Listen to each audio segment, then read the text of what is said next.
you can enter into a contract, you can get what you want on the in the net, and therefore the disputes, tomorrow's disputes would be purely based on this information technology and its several uses. Therefore, first the legislature thought, let us give recognition to this digital signature. Therefore, elaborate procedure has been made, and today digital signature is legally recognized as any other signature which was recognized till now. Then, as I said, the object of entire this legislation was to give a better service by the governmental agencies, because today when we think about living in a civilized society, our dependence on government and its agencies is absolute.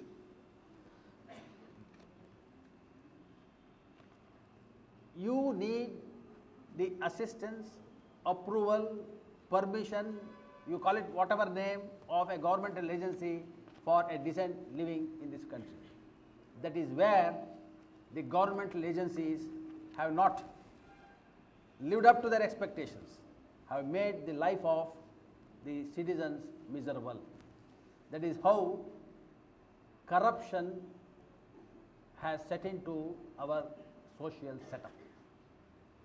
Probably if information technology is properly implemented, this problem of corruption, which has reached a gigantic proportion in a country like ours, could be effectively tackled, because this information technology has different aspects. Science, usefulness is one thing. If this technology is properly utilized, it could be an instrument, an effective instrument of fighting corruption in a country like ours, which is eroding all values of life. Therefore, section 6, what does it do? It says use of electronic records and digital signatures in government and its agencies. Now today, you can think of corruption only when you sit across the table talking to persons.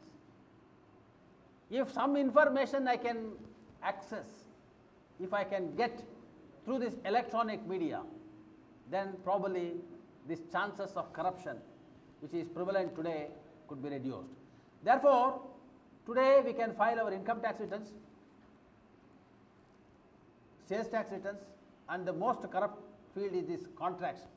To take a tender form you have to pay. When you fill it up, to give it to them, and there is a tampering. To tamper it, you have to pay.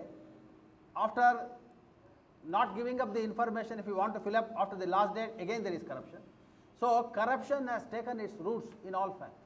Today this technology provides for submitting a tender, sitting in your house within the stipulated time, and once it reaches the place, then nobody can touch it. So these are the uses to which the government intends to put this technology, and therefore by section 6 of the Act, they have given recognition to what is called as e-filings. Whatever is to be issued from the government, say for example, licenses, probably we have not reached the stage. If we reach the stage, probably everything we have to get it from the government by way of licenses or permits could be got electronically, sitting in our house, paying the requisite fee. And that, I said, is the positive aspect of information technology, which every one of us should think of utilizing it, allowing it to grow, so that the society could be better than what it is. You can pay your electricity bill, water, already we are doing it, electricity bill, water bill, telephone bill, all these bills you can pay electronically. I say, if the aged people are able to make use of this technology to some extent, you don't need a physical assistance to operate your bank account, to pay your electricity bill, water bill, telephone bill, everything you can do it. To that extent, it will be so friendly to an aged man. Even you can place orders and get commodities to your doors. Today, the service industry in all aspects is increasingly becoming relevant. Probably this is another aspect where this technology can be used for that service industry. And then section 7 deals with retention of electronic records.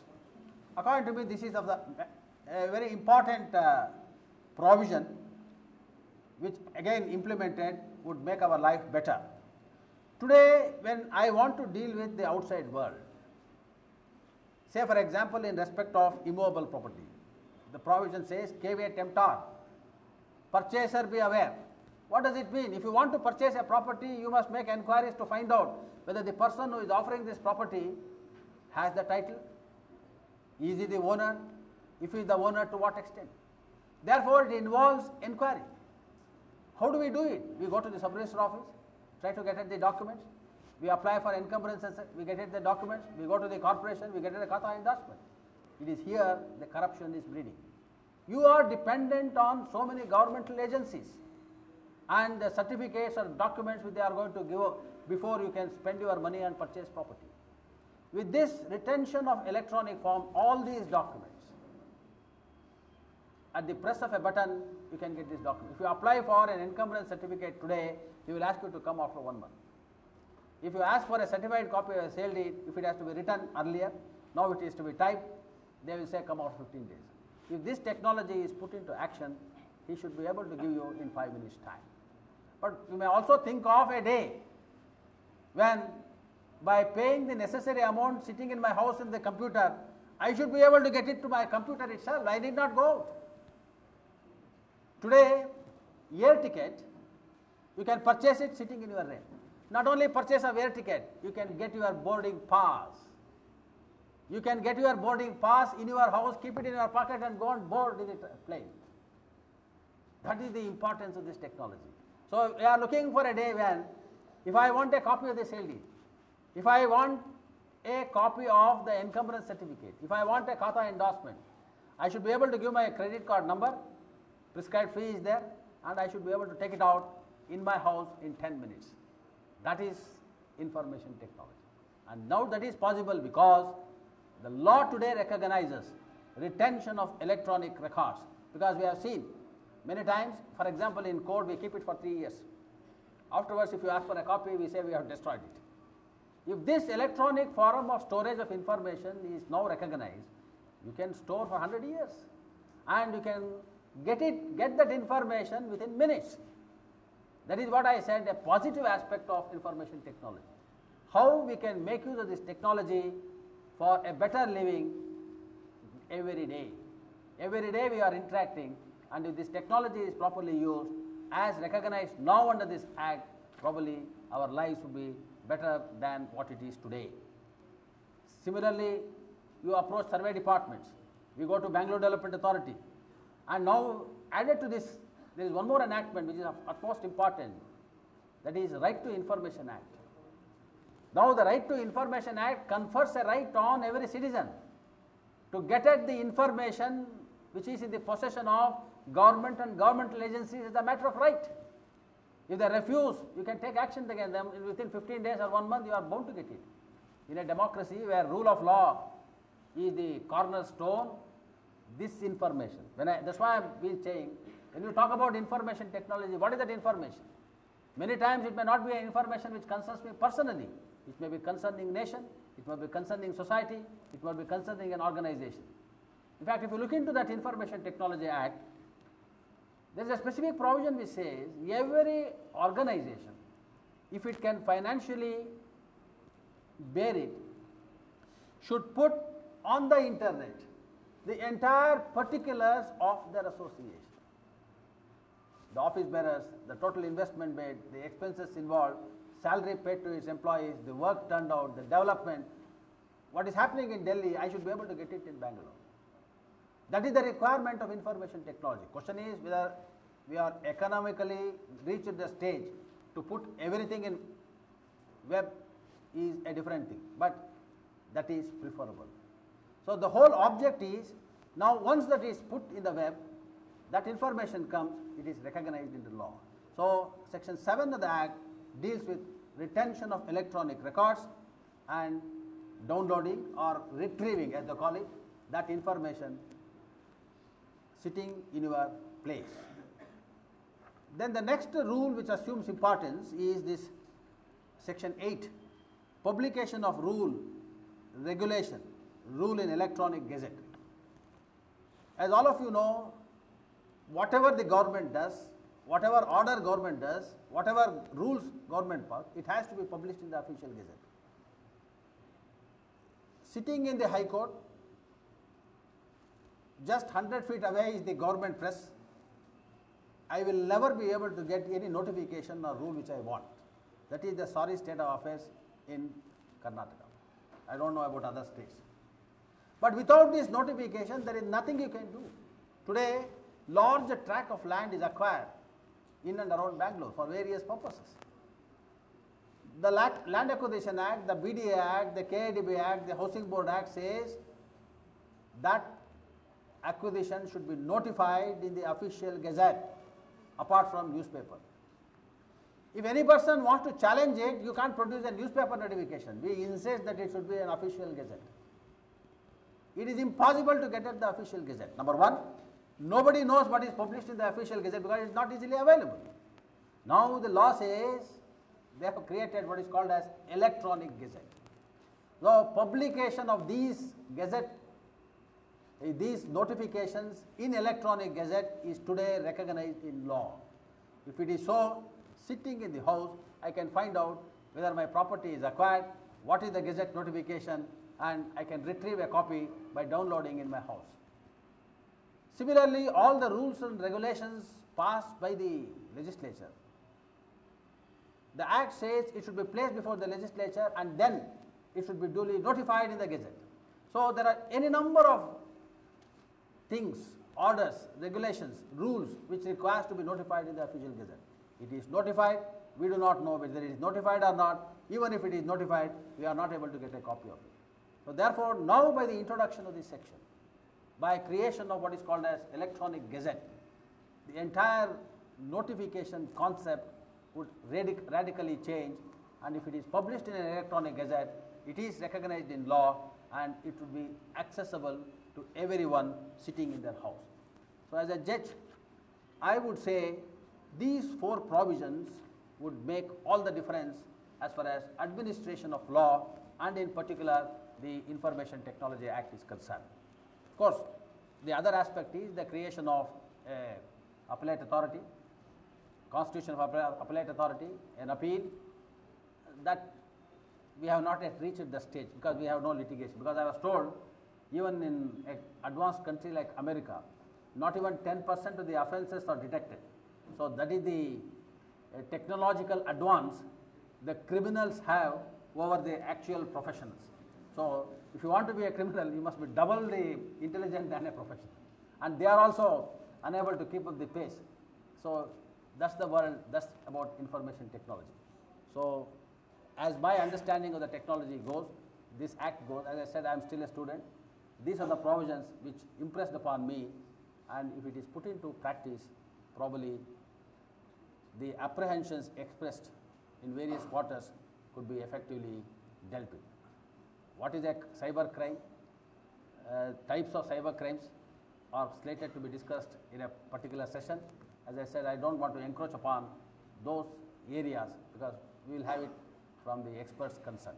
So looking at as a judge and a lawyer, I thought these provisions make a world of difference insofar as the law as we are administering in the country today is concerned.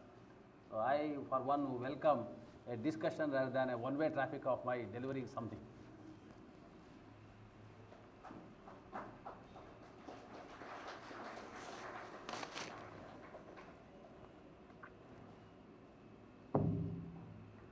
Thank you, sir.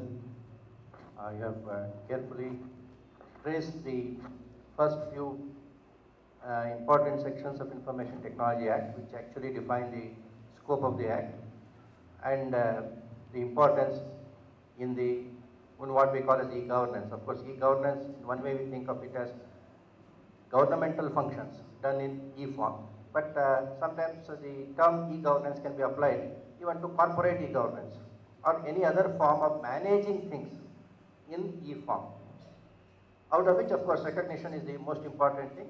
From 17th October 2000 onwards, electronic documents became equivalent to paper documents. That is why we consider that day as the day when digital society in India was born.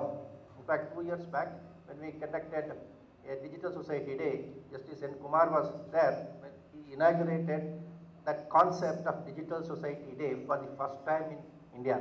That is the importance of that October 17, 2000. Now I have here a few questions which have come from others. We would welcome more questions from people if you have something in your mind. I will read out this question and request Justice Kumar to give his views. If there is any need for me to supplement it, I will also do it. The first one is, can an exchange of emails without digital signatures lead to a valid contract? And how do you prove the emails? That is what I said. The question of proof will arise only when the party denies it. So, when people are talking to each other through email, and if it is shown that that email is generated from their computer over which they had a complete control, probably that should be a sufficient proof even in the absence of a digital signature, because when we talk about contract, forget about the information technology. When we say contract need not be in writing at all, the question of signature will not arise. That's why I said the Contract Act is not amended by virtue of information technology. A contract comes into existence when one person makes an offer, another person accepts an offer, and there is a valid consideration. Only in cases where there is no valid consideration, we insist on a registered document. If it is by a registered document, even in the absence of a valid consideration, this could be a contract, but that's what the law says. So therefore, when a contract need not be reduced into writing, it is possible to hold a contract has come into existence. But when a contract is denied, these problems will start. Even a oral contract is proved by oral evidence, because the concept of oral evidence is not taken away from the. But the question is, in the context of information technology, when a message is sent by way of an email from X to Y, and Y sends a message to X, which does not bear the digital signature, these both two messages read together, yes, a contract is there, there is an offer and an acceptance, but it is not signed. Then the question would be, is it a document which requires signature? If it requires signature, in the absence of a signature, how to prove it? And then probably that's where the concept of digital signature assumes importance. May I ask one little question? How about the jurisdictions? If the court considering this aspect of email, and if the court is not having a jurisdiction, and it is outside the jurisdiction of the court, how will we come to the conclusion of this trial? That's correct. See, sir, can I please interrupt you on this note, please? My question was, since now sir has raised the issue of jurisdiction, my issue is of international, because when we talk of internet, we talk of the whole world. So there can be crimes which are done against an Indian from a foreign national, or it can be alternatively crime committed by an Indian against a foreign country. So what are the provisions of law as of today? What role can judicially play in all this? now let me tell you, keep for a moment the information technology aside. This is a problem which we have faced. You take, for example, these motor vehicle accidents cases. A person in Bangalore is traveling in Nagpur. He meets with an accident. The earlier law was the place of the accident. The case had to be filed only in Nagpur. The bread earner is dead. The widow is in somewhere in Karnataka. It was working very, very harsh. The legislature, after considerable time, took note, amended the law. Now the law as it stands today, irrespective of the place of the accident, a claim for compensation could be filed anywhere. The earlier view was, either of the two courts must have jurisdiction. Either you must file it in Nagpur or you must file it in Bangalore. You cannot file it in Madras. It so happens, suppose that girl is in Bangalore. After the death of the husband, If she is from Madras, their parents will take her to Madras. So what they should do? Their parents' place is Madras. She was living at Bangalore. Accident has taken place at Nagpur. Which court should have jurisdiction? The law went further and said, anywhere in India you can file a suit. Similarly, coming to intellectual property rights today, an infringement of an intellectual property right could be prosecuted anywhere because it's by way of an advertisement, by way of a misuse. So you cannot, the result is today the intellectual property cases are flooded only in Bombay and in Delhi. So in every conference I go, they say, we are going there because there we have got efficient judges, efficient lawyers. I said, how will I become efficient? Unless you come and file before me. By reading the books in the library, I will not become efficient. So cases which should be filed in Bangalore are filed in Bombay and in Delhi. Most of the multinational companies in IT are in Bangalore. If there is an infringement, they file a case in Bombay or in Bangalore because it is faster there. So this is a problem which we have to grapple with. Yes, a person sitting in Bangalore transacts some business with a person in San Francisco, an offense is committed. It is a question of two independent sovereign countries. It may be in some cases, it may be an offense in our country, it may not be an offense there at all. So they are the problems which we have to face. That's what I said. That's why I said this entire law itself emanated from a resolution of the United Nations. It is not emanated from because of the necessity of this country. So today, as far as information technology is concerned, it cannot be confined to the four corners of any country. The barriers are gone. It is like a world government. It is like a commerce in the world. So therefore, I personally feel these legislations passed by a particular country. We need to have a uniform law. That's what I said. They say, what is that called? Universal United Nations Commissions on International Trade Law. Interesting. That's what they have said. Yeah, we've got the next question. Would websites of lawyers be called advertisements and prohibited by the Bar Council?